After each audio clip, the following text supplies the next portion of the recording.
નમસ્કાર વિદ્યાર્થી મિત્રો, આજે આપણે ધોરણ 9 વિષય ગુજરાતી દ્વિતીય ભાષા પાઠ નંબર 13, પાઠનું નામ છે ગડવૈયા, જે પાઠના લેખક છે નાનાભાઈ જેબલિયા.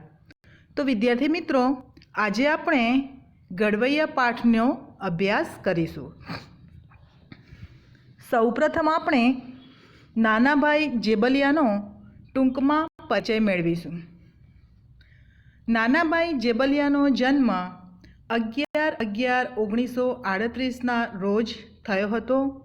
તેઓનું અવસાન 25/11/2013ના રોજ થયું હતું. નાનાભાઈ જેબલિયાનો જન્મ ભાવનગર જિલ્લાના સાવરકુંડલા તાલુકાના ખાલપરામાં થયેલો. જીવનભર તેમણે પ્રાથમિક શિક્ષક તરીકે કાર્ય કર્યું હતું.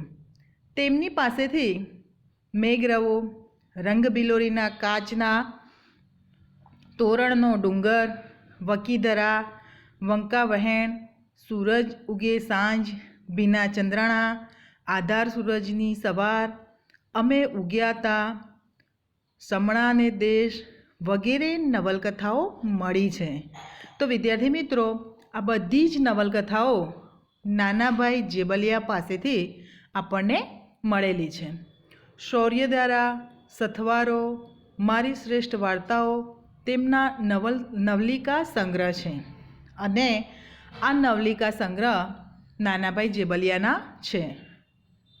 સૌરાષ્ટ્રના તળપદા જીવનના આ લેખક તરીકે તેઓ વિખ્યાત છે.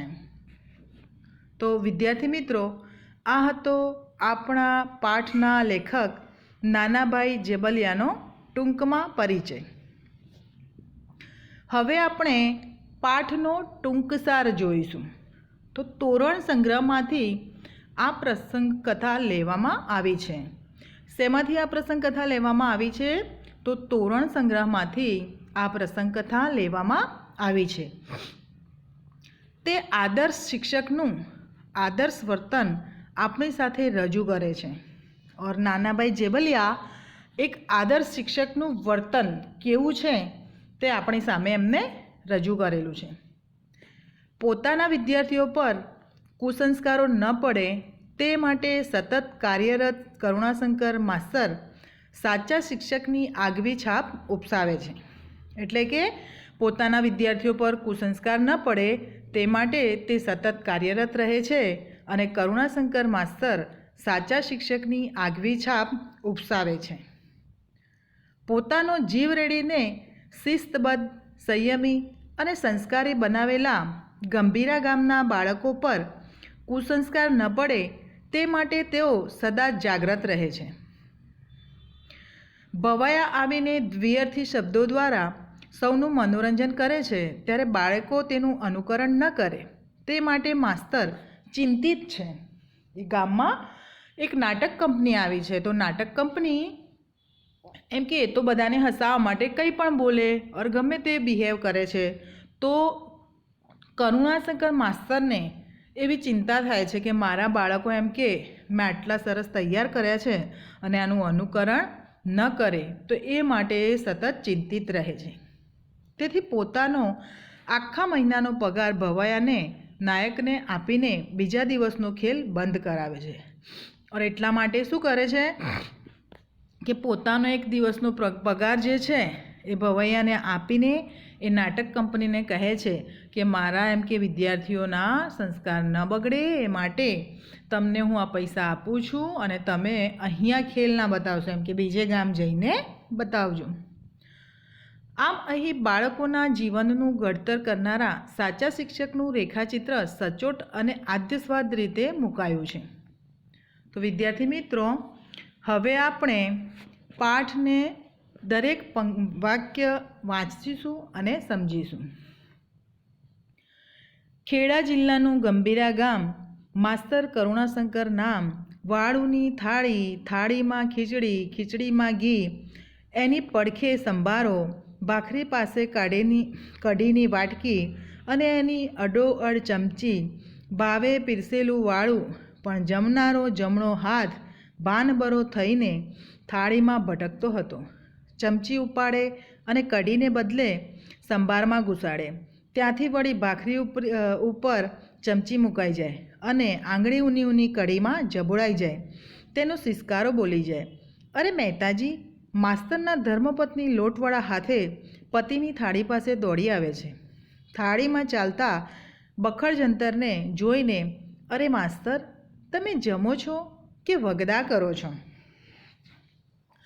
જ્યારે કરુણાશંકર માસ્તર ઘરે આવીને જમવા બેસે છે તો જમવાની થાળી તેમના ધર્મપત્ની તેમને આપી દે છે. થાળીમાં ખીચડી હોય છે, ખીચડીમાં ઘી હોય છે, એની બાજુ સંભાર, પછી ભાખરી આપેલી હોય છે, કઢીની વાટકી આપેલી હોય છે. પણ કરુણાશંકર માસ્તરનું મન જે નાટક કંપની ગામમાં આવી હતી એ નાટક કંપનીમાં ચાલે છે, માટે તે બરાબર જમી નથી શકતા. તેમનું મન જમવામાં પણ નથી લાગતું. તો આ કરુણાશંકર માસ્તર ક્યારેક ચમચી ઉપાડીને ખાવા લાગે છે, તો ક્યારેક ગરમ ગરમ કઢીમાં પોતાની આંગળી ડૂબાડે છે. તો આ બધું અંદર કામ કરી રહેલા એમના ધર્મપત્ની જોઈને બહાર આવે છે. પછી તે કહે છે કે અરે તમે શું કરો છો? એમ કે જમી રહ્યા છો કે વગદા કરો છો? એમ કે આ ડીશમાં બધું આડું અવળું કરી દીધું છે, તો તમે આ શું કરી રહ્યા છો? ત્યાંથી વળી ભાખરી ઉપર ચમચી મુકાઈ જાય અને આંગળી ઊની કઢીમાં જબોળાઈ જાય છે. તેનો સિસકારો બોલી જાય છે. અરે મહેતાજી, માસ્તરના ધર્મપત્ની લોટવાળા હાથે પતિની થાળી પાસે દોડી આવે છે. થાળીમાં ચાલતા બખડજંતરને જોઈને, અરે માસ્તર, તમે જમો છો કે શું કરો છો? ધર્મપત્ની તેમના શું કહે છે કે અરે માસ્તર, તમે જમો છો કે શું કરો છો? હે? માસ્તર કરુણાશંકર બાગા થઈને પૂછે છે. એકદમ આશ્ચર્યચકિત, એમને સાંભળ્યું નહીં હોતું, એમનું મગજ ક્યાં ચાલે છે? પેલી નાટક કંપનીમાં. તો એકદમ પૂછે છે, હે, તે મને કંઈ કીધું? એમ થઈને પૂછે છે, મને કંઈ કીધું? તમને થયું છે શું? પછી એમના ધર્મપત્ની શું કહે છે કે તમને થયું છે શું? થાળીમાં બધું રમણ ભમણ કરી નાખ્યું. એમ કે થાળીમાં બધું આડું અવળું કરી નાખ્યું. જમો તો ખરા. ગમે તે થયું હશે, આજ સ્વાદ નથી આવતો.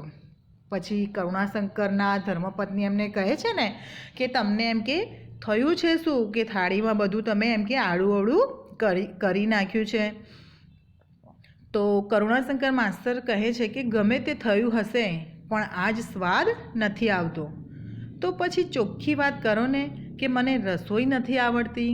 તો તેમના ધર્મપત્ની શું કહે છે કે તો પછી તમે એમ કે સાફ સાફ એવું જ કહી દો ને કે મને રસોઈ બનાવતા નથી આવડતું.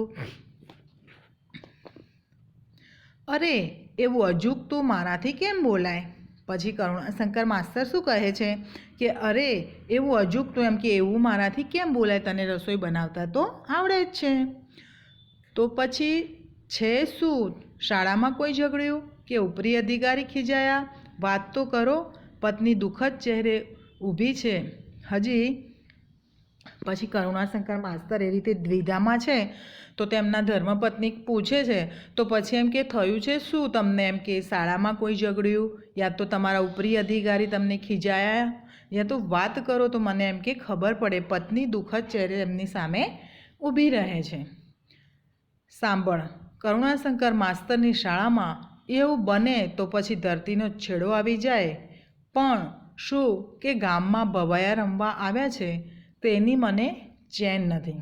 શું કહે છે કે તું મને કહે છે ને કે મને કોઈ બોલ્યું છે કે કોઈ મારા ઉપરી ઓફિસર, તો સાંભળ એમ કે કરુણાશંકર માસ્તરની શાળામાં એવું તો ક્યારે બને જ નહીં. એમ કે પણ ગામમાં એમ કે ભવૈયા રમવા આવ્યા છે ને તેથી મને એમ કે ચેન પડતું નથી. પછી કરુણાશંકર માસ્તરના પત્ની એક કહેવત કહે છે કે હાઉ ખોદ્યો ડુંગર અને કાઢ્યો ઉંદર. એમ કે આટલી નાની વાતમાં આટલું મોટું સ્વરૂપ તમે આપી દો છો. પત્ની હળવા થઈને હસી પડ્યા. પછી તેમના પત્ની એમ કે હળવા થઈને હસી પડ્યા. ગામ હોય ત્યાં ભવૈયા આવે જ. શું કહે છે કે ગામ જ્યાં હોય ત્યાં ભવૈયા આવવાના જ છે. એની ઉપાધિ આપણે કરવાની? એમ કે એનું ટેન્શન આપણે કરવાનું? ગામ છે તો એ તો આવવાના જ છે. ન કરું? પછી શું કહે છે કરુણાશંકર માસ્તર કે ન કરું હું ટેન્શન? મલ્લમદારીથી મારા બાળકોના સંસ્કાર ન બગડે. બાકી ભવાયાની નટીઓ અને ડાગલો દાટ વાળી નાખે. હલકા નખરા, હલકા ચેનચાળા, હલકા ગાણા અને હલકા ફટાણા બાળકો જોશે અને અનુકરણ કરશે. 2 દાયકાથી હું એમને ગળી રહ્યો છું, પણ આજ એના પર પાણી ફરી વળશે. પછી કરુણાશંકર માસ્તર શું કહે છે કે હું મારા બાળકોને એમ કે 2 દાયકાથી ગળી રહ્યો છું, સંસ્કાર આપી રહ્યો છું. અને ગામમાં જે નાટક કંપની આવી છે એ કપડાં પણ એ ટાઈપના પહેરે છે, પછી એ બિહેવ પણ એ રીતનું કરે છે, બોલે છે પણ એવું લોકોને હસાવવા માટે, પોતાના પેટ માટે. પણ મારા બાળકોને મેં જે સંસ્કાર આપ્યા છે એની પર એમ કે 2 દાયકાથી હું મારા બાળકોને ટ્રેન કરી રહ્યો છું અને આજે એની ઉપર એમ કે પાણી ફરી વળશે, માટે મને ખૂબ જ દુઃખ છે. પત્નીને વાતનો ઘૂંટડો ઘરે ઉતરી ગયો. ગંભીરા ગામની શાળા માસ્તર કરુણાશંકરે સંભાળી ત્યારથી શાળાની દિવાલો પર કાન માંડીને માસ્તરની રૂપાળી વાતો સાંભળ્યા કરે છે. શાળાને સમયપત્રક છે પણ સમયને કોઈ સ્થાન નથી. હા, નિશ્ચિત સમયે શાળા ખુલે પણ બંધ થવાનો કોઈ સમય નહીં. ક્યારેક તો ઝાલરના ડંકા પડે ત્યાં સુધી કરુણાશંકરના રામાયણ મહાભારતના પાત્રો શાળામાં મહાલતા હોય. માસ્તરની આ શાળાનું બાળક અસત્ય ન બોલે, અપશબ્દ ન બોલે. પછી શું કહે છે કે કરુણાશંકર માસ્તરની શાળા જે ચલાવે છે એની અંદર સ્કૂલે જવાનો ટાઈમ નિશ્ચિત છે પણ છૂટવાનો કોઈ ટાઈમ નિશ્ચિત નથી. એમ કે ક્યારેક કરુણાશંકર માસ્તર બાળકોને ભણાવતા હોય તો રામાયણ અને મહાભારતના પાત્રો એમ કે સાંજનો ટાઈમ થઈ જાય, સાંજની આરતી ચાલુ થઈ જાય ત્યાં સુધી એ પોતાના બાળકોને એટલા ઇન્ટરેસ્ટથી ભણાવે છે કે બાળકો પણ ઇન્ટરેસ્ટથી ભણે છે. અને બીજી એક ખાસિયત હતી કે કરુણાશંકર માસ્તરની સ્કૂલમાં એમ કે જે બાળકો ભણતા હોય એ ક્યારેય અસત્ય યાની કે જૂઠું નહોતા બોલતા અને અપશબ્દ નથી બોલતા. થોડુંક જમી લો મારા સમ. ઘણીવાર વિચારમાંથી જાગેલા શિક્ષકના પત્ની ગળગળા થઈને કહે છે, કોઈ ઈલાજ ન હોય એવી વાતમાં જીવ બાળવાનો શું અર્થ? પછી આ વાર્તાલાપ પૂરો થાય છે એટલે તેમના ધર્મપત્ની એવું કહે છે કેમ કે તમે થોડુંક જમી લો, તમને મારા સમથે. આ વિચારમાંથી જાગેલા શિક્ષક પત્ની ગળગળા થઈને કહે છે કે કોઈ ઈલાજ ન હોય એવી વાતમાં જીવ બાળવાનો શું અર્થ? એમ કે જેનો કોઈ ઈલાજ જ નથી આ પ્રોબ્લેમ સોલ્વ કરવાનો, તો એવી વાતમાં આપણે શું કરવા એમ કે જીવ બાળવાનો. પત્નીના જીવને નિરાંત કરવા કરુણાશંકર માસ્તરે 2 કોળિયા પેટમાં નાખ્યા. પોતાના ધર્મપત્નીને એમ કે શાંતિ થાય એટલા માટે કરુણાશંકર માસ્તરે શું કર્યું તો 2 કોળિયા પેટમાં નાખ્યા અને 2 કોળિયા ખાધા. પણ આજ ઓડકાર આવ્યો નહીં. પણ આજે એમ કે એમને ધરાઈને ખાધું નથી અને પછી પથારીમાં પડ્યા. મોડી રાતે ભૂંગળા વાગ્યા, પખવાજ ઉપર થાપીઓ પડી, ગણેશ વંદના થઈ, ડગલો આવ્યો, લોકરંજનના નામે દ્વિઅર્થી વાણીનો ગાણ શરૂ થયો. માસ્તર કરુણાશંકર કાને હાથ દેતા રહ્યા. એમનું આખું અસ્તિત્વ પોતાના બાળકોના સંસ્કારની આસપાસ महाकवच बनीने विचरતું હતું. अब जब रात हो गई तो वो उन लोगों के सारे म्यूज़िक बजने लगे. फिर उनकी जो गणेश वंदना होती है वो हो गई. फिर उसके बाद उन लोगों ने द्विअर्थी वाणी में बोलना शुरू कर दिया. अब ये सब जब नाटक कंपनी अपना नाटक स्टार्ट करती है ना तो એ ટાઈમે એમ કે કરુણાશંકર માસ્તર એમના બાળકોનું આખું અસ્તિત્વ એના સામે એમ કે ઊભું થઈ જાય છે કે હવે મારા બાળકો આના એમ કે અનુકરણ કરશે અને એમના સંસ્કારોનું એમ કે શું. સવાર ટાણે કરુણાશંકર માસ્તરે નિર્ણય કરીને આંખ મીચી. નમસ્કાર નાયક. 10 વાગ્યે નાયકો જાગ્યા ત્યારે करुणाशंकर मास्टर मुख्य नायिका की मुलाकात ली. फिर रात को ही उन्होंने सोच लिया था कि सवारे एम के रात्रे ज एमने नक्की करी दीधुं हतुं कि सवारे हूँ एम के तेना मुख्य नायक ने मळीश अने जेवी सवार थाय छे अने तरत ज एम के 10 वागे मुख्य नायक ने मळवा जाय छे. 10 वागे नायक जाग्या त्यारे करुणाशंकर मास्टरे मुख्य नायकनी मुलाकात लीधी. आज तो नायक मास्टरे नख जेवड़ो मर्म प्रहार कर्यो. तमारा खेल में ગામ લોકોએ બહુ દાંત કાઢ્યા. પછી જ્યારે એ મુખ્ય નાયકને મળવા જાય છે ને તો કરુણાશંકર જે માસ્તર છે એ કહે છે કે આજે તો તમારા ખેલમાં એમ કે ગામ લોકોએ બહુ દાંત કાઢ્યા, બહુ હસ્યા એમ કે. તો જે મુખ્ય નાયક કહે છે કે ન કાઢે એમ કે ન હસે, અમારી પાસે એવી કળા છે. એ કહે છે કે અમારી પાસે એમ કે એવી કળા છે સાહેબ કે અમારી કળાથી લોકો હસે જ. નાયક હસ્યો ગર્વ ભરીને. પછી નાયક પણ ગર્વથી હસે છે. કળાની વાત પછી કરીશું. માસ્તર ગંભીર થઈને બોલ્યા, પણ હસાવવા માટે આવું બધું? પછી એ જ્યારે નાયક કહે છે ને કે અમારી પાસે એમ કે આવી કળા છે તો કરુણાશંકર માસ્તર કહે છે કે કળાની વાત આપણે પછી કરીશું, પણ હસાવવા માટે આવું બધું કરવાનું? એમ કે તમે આવું બોલો છો, આ રીતે વર્તન કરો છો તો હસાવવા માટે આવું કરવાનું? તો નાયક કહે છે, અમારે તો પહેલી વાત પેટની આવે માસ્તર. અમારે તેમ કે સૌપ્રથમ અમારા પેટ માટે કંઈ પણ અમે કરીએ. પેટ માટે સૌને હસાવવા પડે એમાં કોઈ બાધા ન ગણાય. એમ કે પેટ માટે અમે સૌને હસાવીએ છીએ તો એમાં કોઈ બાધા એમ કે કોઈ પ્રોબ્લેમ ન ગણાય. નાયક હસ્યો, પણ તમારે કંઈ કહેવાનું છે માસ્તર? પછી નાયક હસીને કહે છે કે પણ તમારે કંઈ કહેવાનું છે માસ્તર? તો કરુણાશંકર માસ્તર કહે છે, હા નાયક, મારે જુદી જ વાત કહેવી છે. એમ કે હા નાયક, મારે તને એમ કે કંઈક અલગ જ વાત કહેવી છે. અમારાથી આપનું કોઈ અહિત થયું? પછી નાયક કહે છે કે કેમ તમારે એમ કે અલગ જ વાત કરવી છે? અમારાથી તમારું કોઈ અહિત થઈ ગયું છે? એમ કે અમે તમારું કંઈ ખોટું કર્યું છે?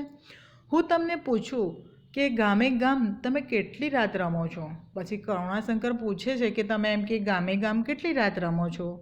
તો નાયક જવાબ આપે છે કે જેવું ગામ, ક્યાંક એક રાત રમીએ, ક્યાંક બે, ક્યાંક વધારે પણ. પછી એ પૂછે તો જવાબ આપે છે કે કોઈ જગ્યાએ એક રાત, કોઈ જગ્યાએ 2 રાત, અને ગામ મોટું હોય તો વધારે પણ રમીએ. એમ કે અમારા ગામમાં કેટલી રાત રમવાના છો? કરુણાશંકર પૂછે છે કે અમારા ગામમાં એમ કે તમે કેટલી નાઇટ સુધી આ નાટક રમવાના છો? 2 રાત તો ખરી જ, 1 રાત તો રમાઈ ગઈ ને. પછી કરુણાશંકર કહે છે કે 1 રાત તો પૂરી થઈ ગઈ ને. એટલે નાયક જવાબ આપે, હા બાપા હા. નાયક ઉકળી ગયો. પછી નાયકને એમ કે ગુસ્સો આવે છે. કંઈ વાત કરશો કે પૂછ્યા જ કરશો? નાયક કહે છે કે તમે કંઈ વાત કરશો કે આમ પૂછ્યા જ કરશો મને? ગઈ રાતે ફાળામાં તમને શું મળ્યું? પછી કરુણાશંકર પૂછે છે કે ગઈ રાતે એમ કે ફાળામાં તમને શું મળ્યું? તો નાયક કહે છે 12 રૂપિયા. આજ પણ એટલા જ મળવાના ને? એટલે પછી કરુણાશંકર કહે છે આજે પણ તમને એટલા જ રૂપિયા મળશે ને? હા એટલા તો ખરા જ, પણ હવે તો બોલો કે તમે શા માટે પૂછો છો? પછી નાયક કહે છે કે હા અમને એમ કે આજે પણ એટલા જ રૂપિયા મળવાના છે, પણ તમે એમ પૂછો કે તમે મને વારંવાર આ બધા પ્રશ્નો શા માટે કરો છો? આ માટે આટલું બોલીને કરુણાશંકર માસ્તરે બંડીના ગજવામાંથી પોતાના આખા પગારના રૂપિયા 12 નાયકના હાથમાં મૂક્યા. આ 12 રૂપિયા? પછી શું કર્યું? કરુણાશંકર માસ્તરે પોતાના ખિસ્સામાં હાથ નાખ્યો અને એમનો 1 મહિનાનો પગાર 12 રૂપિયા હતો એ 12 રૂપિયા પગાર નાયકના હાથમાં મૂક્યા. તો નાયક, આ 12 રૂપિયા દાન આપો છો માસ્તર? પછી નાયકને જ્યારે 12 રૂપિયા આપે છે કરુણાશંકર તો કહે છે કે તમે મને આ 12 રૂપિયા દાનમાં આપો છો? ના, મારા ગામ વતી આજની રાતનો ફાળો આપું છું. પછી કરુણાશંકર કહે છે કે મારા ગામ વતીથી હું તમને આજની રાતનો એમ કે ફાળો આપું છું. શું કામ માસ્તર? પછી એ નાયક કહે છે કે શું કરવા તમે એકલા આટલા બધા પૈસા એમ કે મને આપી દો છો? તો કરુણાશંકર કહે છે કે રમત બંધ રખાવવા તમારી આજની આવક લઈ લો અને બીજે ગામ પધારો. ખોટું ન લગાડશો, પણ મારા વિદ્યાર્થીઓ તમારી રમતનું અનુકરણ ભોળા ભાવે કરે છે, પછી એમનું મન શિક્ષણમાંથી હટી જાય. પછી એ નાયક જ્યારે પૈસા આપે છે ને તો કહે છે તમે એકલા એમ કે કેમ પૈસા આપી દો છો? તો કરુણાશંકર કહે છે કે તમે ખોટું ના લગાડતા, પણ આજે હવે તમે અહીંયા રમવાનું બંધ કરીને એમ કે બીજા ગામ રમજો. મેં તમને આજની તમારી જે આવક થવાની હતી તે આપી દીધી, કેમ કે મારા વિદ્યાર્થીઓનું જે મેં એમ કે જતન કર્યું છે, જે એમને સંસ્કાર આપ્યા છે, એ મારા બાળકો એમ કે ભોળા ભાવે તમારું અનુકરણ કરે અને પછી એમનું ભણવામાંથી મન હટી જાય, એટલે એમનું મન ના હટી જાય એટલા માટે એમ કે હું તમને આ રમત બંધ રખાવું છું, તો તમે ખોટું લગાડતા નહીં. નાયકો પણ સંસ્કાર પૂજક હતા. બાળકોના ભાવિનો એમને પણ વિચાર આવ્યો. સામાન બાંધીને બીજે ગામ જતા રહ્યા. અને નાટક કંપનીવાળા જે નાયક આવ્યા હતા એ પણ એમ કે સંસ્કારી હતા. તેઓએ કરુણાશંકરની વાતને માની લીધી અને પોતાનો સામાન બાંધીને બીજે ગામ જતા રહ્યા. આજે વગર નાચે વગર ગાયે મહેતાણું મળી ગયું હતું. એમ કે આજે આપણે વગર ગાયને વગર એમ કે નાટક બતાવ્યા વિના આપણને પૈસા મળી ગયા હતા. તો વાત વર્ષો વીત્યા છે, છતાં ગંભીરા ગામ માસ્તર કરુણાશંકરને વિસર્યું નથી. એમ કે વર્ષો થઈ ગયા પણ ગંભીરા ગામ આજ પણ કરુણાશંકરને ભૂલ્યું નથી. માસ્તરે આખા માસનો પગાર ગામના બાળકોના સંસ્કાર રક્ષણ માટે અર્પણ કરી દીધા. છાશ ને રોટલો અને મીઠાના કાંકરીથી મહિનો કાઢ્યો. એમ કે કરુણાશંકર માસ્તરે પોતાના બાળકોના સંસ્કાર માટે તેઓએ પોતાનો આખો પગાર એમ કે અર્પણ કરી દીધો અને એમને 1 મહિનો છાશ અને કાંકરી મીઠાથી પોતે મહિનો કાઢે છે. તો આવા શિક્ષકને એમ કે એ ગામના લોકો આજે પણ ભૂલ્યા નથી. તો વિદ્યાર્થી મિત્રો, અહીંયા આપણો પાઠ નંબર 13 પૂરો થાય છે. આપે એકવાર આ પાઠનું વાંચન કરીને સ્વાધ્યાયના પ્રશ્નો લખવાના છે. Thank you.